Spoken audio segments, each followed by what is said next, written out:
सिरकटी लाश की कहानी भारतीय लोक कथाओं और प्राचीन कहानियों में बहुत प्रचलित है। यह एक ऐसी डरावनी और रहस्यमयी कहानी है जो आमतौर पर गांवों और छोटे कस्बों में सुनाई जाती है। इस कहानी के कई रूप और विभिन्न क्षेत्रों में अलग-अलग संस्करण हैं, लेकिन इनमें से एक प्रमुख और मशहूर कहानी इस प्रकार है। दारन कहानी। एक समय की बात है, एक छोटे से गांव में एक औरत रहती थी जिसका नाम राधा था। राधा एक बहुत ही साधारण और शांत स्वभाव की महिला थी।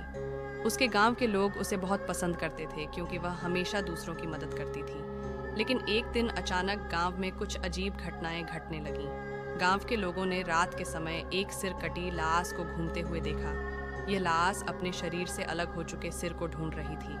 गांव वालों का कहना था कि जिस भी व्यक्ति ने उसे देखा वह या तो मर गया या फिर पागल हो गया। वह लाश रात के अंधेरे में जंगल के किनारे से गांव के रास्तों पर घूमती थी और अपने सिर की तलाश करती थी। लोग कहते थे कि उसकी आंखें लाल थीं और वह बहुत ही भयानक लगती थी।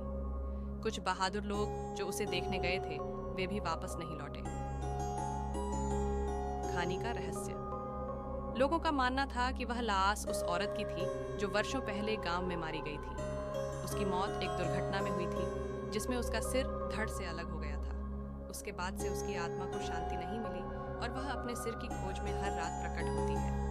गांव में एक बुजुर्ग व्यक्ति ने यह बात बताई कि अगर किसी ने उसे उसका सिर लौटा दिया तो उसकी आत्मा को शांति मिलेगी और वह कभी भी गांव में नहीं आएगी। गांव वालों ने मिलकर कई प्रयास किए, लेकिन वह सिर उन्हें नहीं मिला।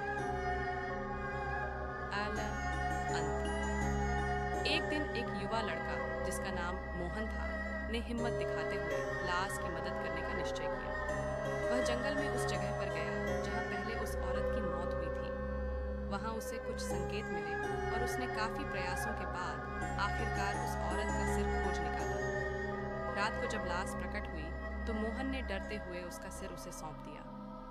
वह लाश कुछ पल के लिए रुकी, अपने सिर को धड़ से जोड़ा और फिर एक रहस्यमयी मुस्कान के साथ गायब हो गई। गांव के लोगों का मानना था कि अब उसकी आत्मा को शांति मिल गई थी और वह दोबारा कभी गांव में नहीं आई। सिर कटी लाश की यह कहानी हमें साहस, दया और रहस्यों से भरी इस दुनिया की सच्चाइयों की झलक दिखाती है। यह एक डरावनी लेकिन प्रेरणादायक कहानी है जो यह सिखाती है कि किसी की मदद करना कभी-कभी डर से भी ऊपर होता है।